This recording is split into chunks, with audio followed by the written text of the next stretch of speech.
Hello everybody, welcome to Echo Intern Chronicles. My name's Alishba. And I'm Maya. And today we'll be talking about romance in cinema.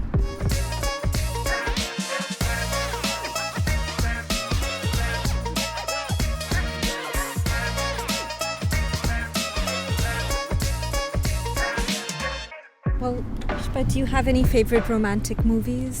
Well, my favorite romantic movie is an all-time classic.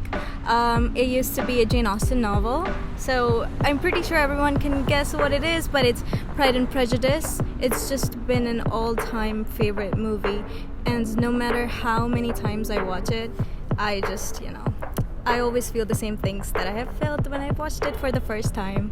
What about you, Maya? I'm trying to think. Probably I'm also thinking of a lot of romantic films that come out of novels and books before. I think West Side Story is a great example because it's a very classic kind of history that we all know of Romeo and Juliet, and I wonder if there's something that lends itself to adaptation with romantic movies as well. Right, I agree, because I think that when we think of romantic movies, the first thing that definitely comes to mind is a lot of the classic romance novels that were, adapted into films, and I think I generally enjoy those a lot more.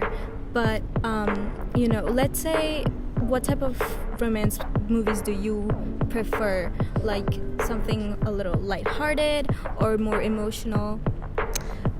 Well, I think there's a relatively famous series, the Before Sunrise trilogy, which I think deals with a lot of text as well. So it's kind of very heavy topics, but through the kind of conventions of romance as well. It's kind of a nice date movie. See, I've never heard of this movie though, but it sounds very interesting. What is it really about? Well, it's a trilogy, so there are 3 films, but essentially it's this couple that meet in Vienna, I think, and they have these very deep conversations and kind of knowing that the time that they have with each other is very limited. That's kind of the premise of the first film, and what's interesting and the director Richard Linklater is famous for kind of doing these very large time jumps, so you learn about what happens to them in 9 years in the future and then 9 years after that. So I think there is a kind of epic quality, much like West Side Story, right, of the sort of high stakes that you have in romantic films, even though it's kind of the love between 2 people. It does sound very bittersweet. And I'm not gonna lie, I will be looking into it because it does seem like something that I might be into. This does remind me of a movie that I watched a long time ago, but it's called Atonement. Also starring Keira Knightley, so I do have a preference for her. She just does an amazing job at these romantic emotional movies, but Atonement is kind of similar, deals with a lot of controversial topics, but it is very, very bittersweet. Just has a very heart-wrenching ending, and it just leaves you wanting more, even though there is no way for them to kind of make a part 2 of the movie or a sequel, but it's one of those movies that you will remember, as long as you live. And on that, again, another example of a text-to-film adaptation, but a lot of criticism that romantic films and especially romantic comedies get is that they're kind of formulaic or repetitive. Why do you think we kind of continue to watch these films, almost knowing sometimes how it's going to end? What is it about romance as a genre that invites us to keep revisiting these sort of films? I think it's definitely a debate, because you'll hear a lot of the time that people, preferably men, kind of comment on why they think romantic movies are unnecessary, and it's a stereotype that women prefer that genre a lot more. But I think that it's just watching those movies, it's very heartwarming at times. It makes you want it makes you want more. It makes you want to be the one to experience that. And who does not want a good romance in their life? So I think ever since a young age, especially for myself, I was always grown up watching a lot of these movies, very cutesy romance movies.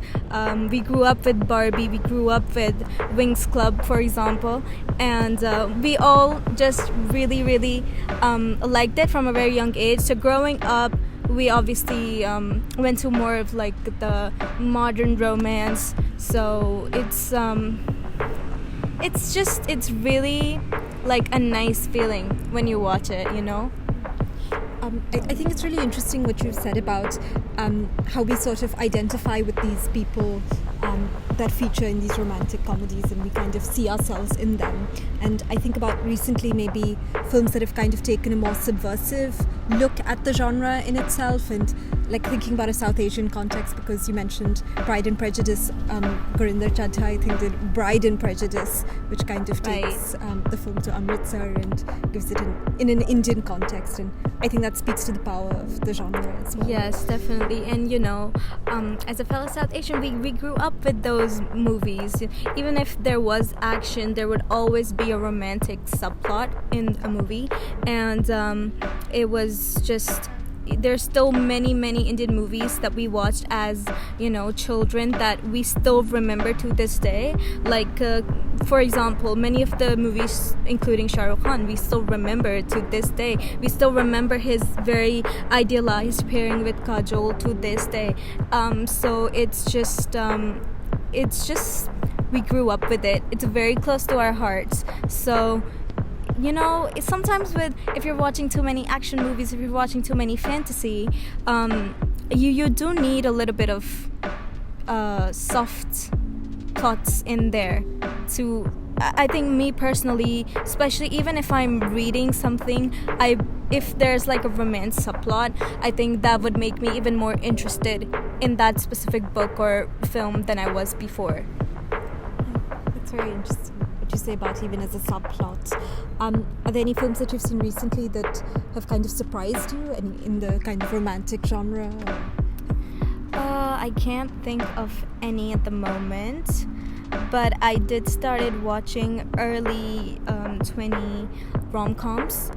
The recent one that I watched was 27 Dresses. It was a very, very cute film, and just that film, actually, it kind of relates to the topic that we were talking about just a moment ago, is that when she was young, she always loved going to weddings, and so someday she dreamed of going to her own wedding. The initial plot line is that she went to 27 weddings as a bridesmaid, so she had 27 dresses that she wore as a bridesmaid, and eventually she ends up meeting this guy who stereotypically was not interested in romance, was not interested in weddings. So the guy just, he was very interested in how she was so passionate about this.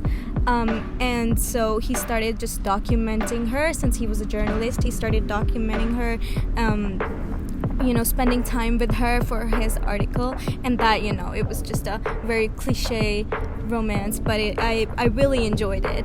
It was a very, very cute movie, and yeah. What about you, Maya? Well, I'm trying to think recently. Well, on 27 Dresses, if I could kind of just follow up on that, I think part of its success was it was visually very interesting to watch as well, and maybe very attractive in that sense. Do you think the romance genre sort of plays with visuals as well? And I'll try to think of the film that I've seen recently that's kind of... What do you mean, like visuals? Like the actresses and the actors themselves? And I think the whole setup of like the dresses and kind of the colours and sort of playing with kinds of... Yes, definitely.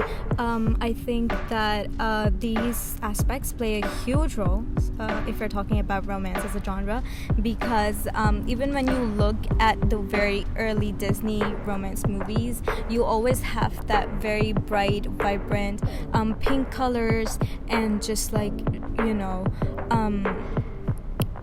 the very, very teenage vibes, especially if we're talking about Disney. And then in contrast to that, when we're talking about the opposite gender, so let's say like a man, you see a very stereotypical bluish color and bluish tones over there. So it does play like a huge role when we're talking about these films. And I think that's also the beauty of it. So romantic comedies or serious romantic dramas? I think I definitely prefer the serious ones.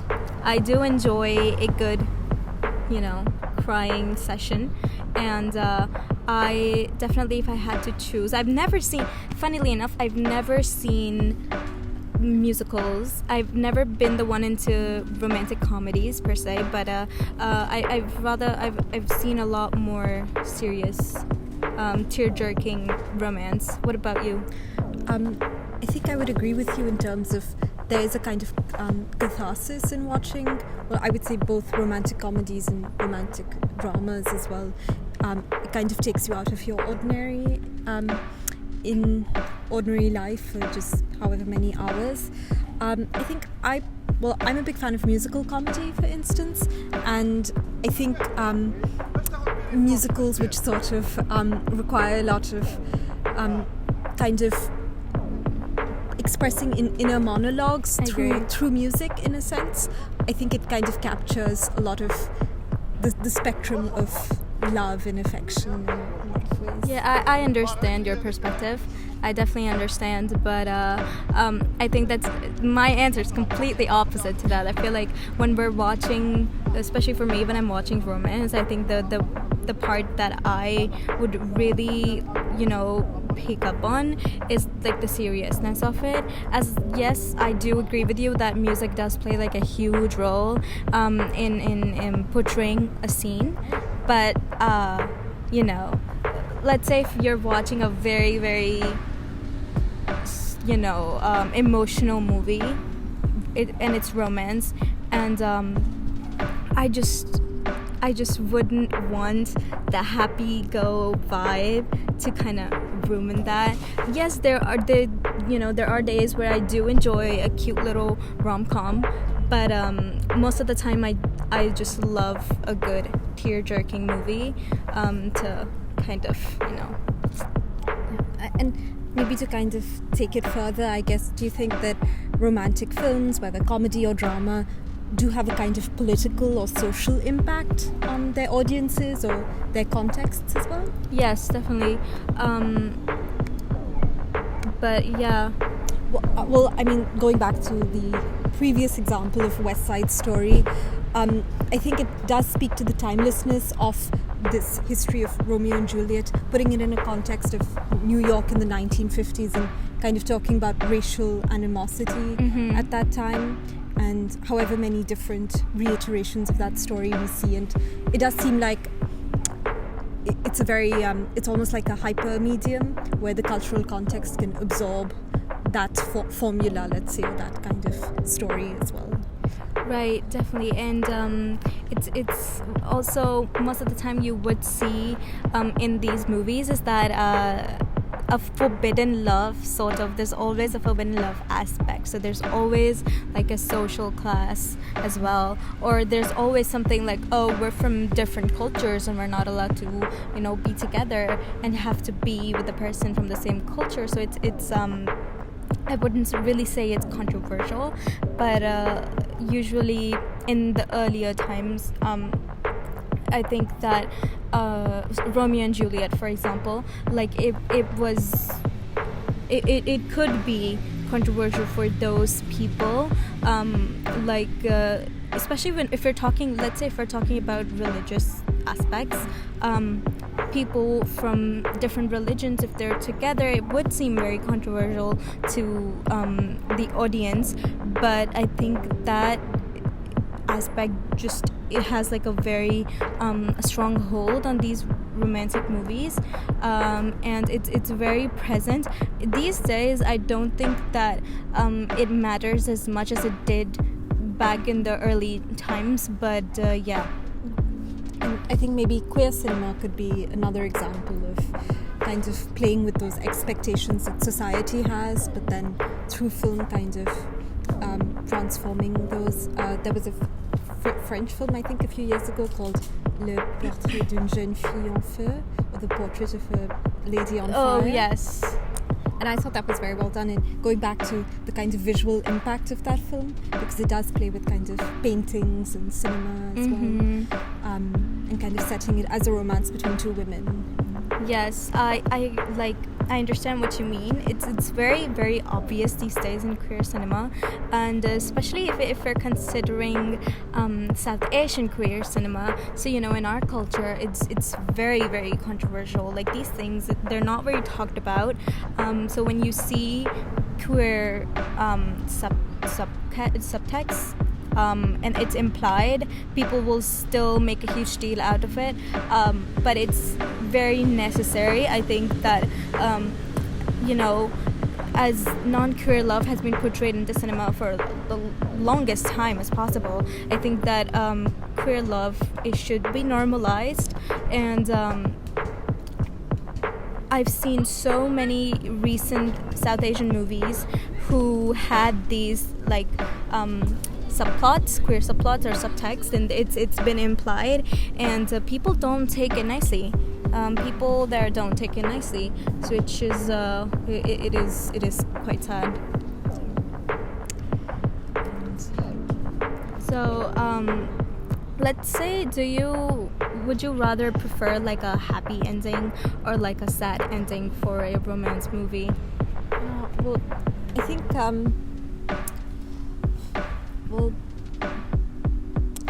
I think, as we kind of discussed, a lot of romantic films do have a kind of, often do play with formulas that have been active in the past, and kind of giving their own take on it, but yet we're still kind of attracted to this genre. I think I probably enjoy it more when films kind of leave us to decide for ourselves, and kind of that ambiguity, I think, is very important. But also, I think everyone just wants this, like a movie to always end with a perfect happily ever after. But I think most of the time it is just, when you have a very bittersweet ending or an open ending, I think that's just the beauty of a film, and it leaves you wanting more. It leaves you wanting more of the film. Like the film I talked about, Atonement, earlier, like it has a very, very, very sad emotional ending, and to the point that you will be in tears at the end of the movie. But I just think that's the beauty of it. That's just the beauty of it. So me personally, I think I would rather prefer those bittersweet endings a lot more. I think I would agree with that, where, well, I guess to some extent it depends on what you're looking for in a film. If it's just maybe a sense of closure with a kind of light-hearted romantic comedy, you're kind of okay with those cliches and formulas coming back.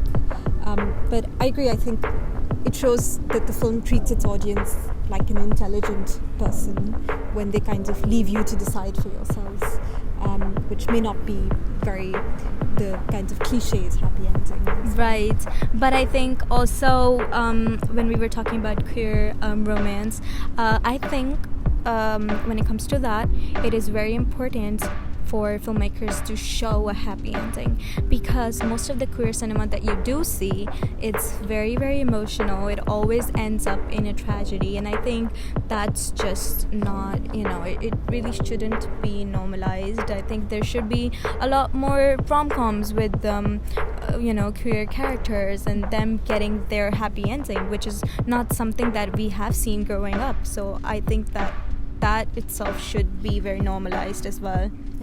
I think that's really interesting what you say, because romance is often seen as the most apolitical of genres, but as you point out, the fact, I think we live by a lot of what we see in cinema, and you're right, if we don't see many happy representations of certain communities, that might kind of affect real life, and I think that kind of makes me think of cinema as a very powerful tool.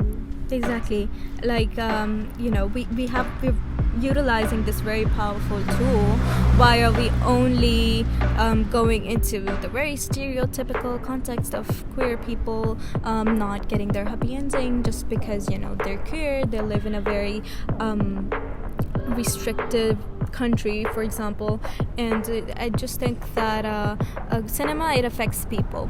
It affects how people think. It affects how people are with others. So if we are kind of sending out this message, it's definitely changes people's perspectives a lot more.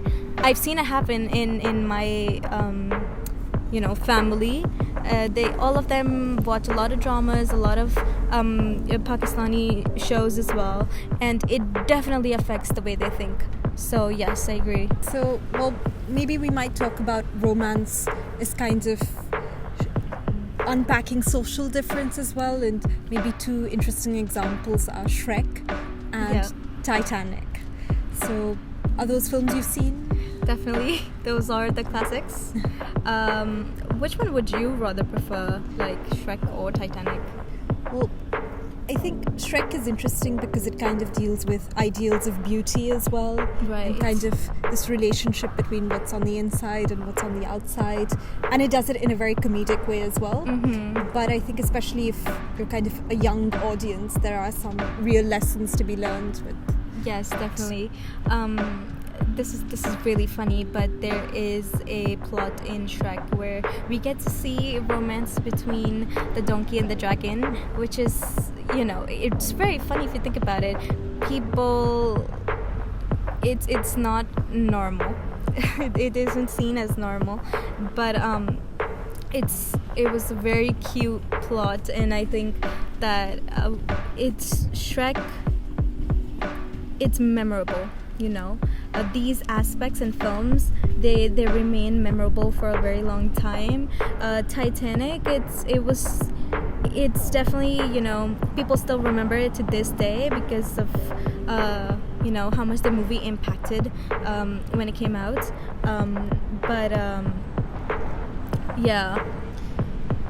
Yeah, I would say the big difference what I would see with Titanic is it's two very attractive people. Yes. And there, I guess, the social difference, kind of turn of the century,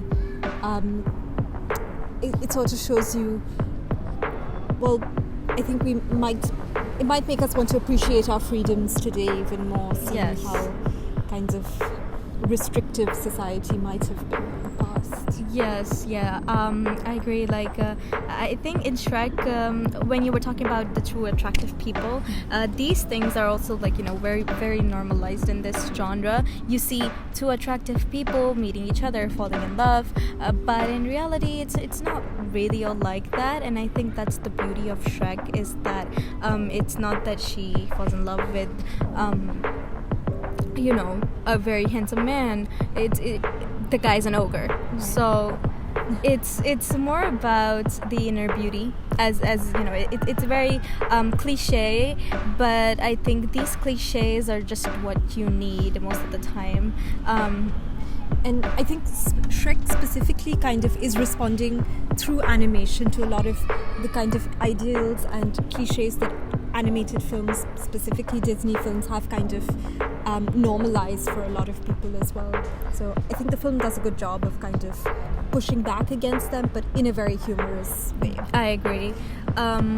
There's, you see Fiona choosing Shrek, who clearly looks like an ogre, does not meet up to a lot of the standard beauty, requirements that people have these days, and she chooses Shrek over Prince Charming. So it's a very shocking choice in the movie, and as well for people, but then you really see why, and you really see this is funny, but why Shrek was a better choice than Prince Charming, even though he is an ogre. So it was cute, is all I'm gonna say. And if we want to talk maybe about crying in movies, when was the last time you cried while watching a film?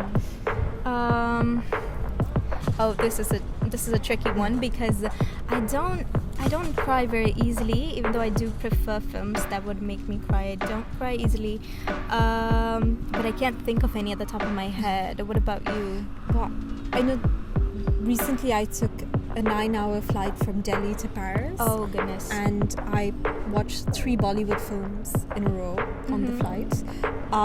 And I think people often talk about in airplanes as well, you're kind of isolated from the real world. Yeah. But when you're sort of completely immersed in that kind of experience, especially with Bollywood films where it's visuals, but it's music, it's a lot of different kind of means of storytelling, Right. all working to kind of evoke a very emotional, cathartic response from you. So I think their genre might be interesting, but it definitely Interesting. tears. Yes. I think that when people think of Bollywood, the thing that comes to their mind is like the vibrant dresses, the music, the dancing. But it's you definitely see a lot of the emotional aspects when you deal with some of controversial things in Bollywood. I don't think that I have cried over a film, like not a romance film, but I've cried while reading romance novels. I did watch a couple.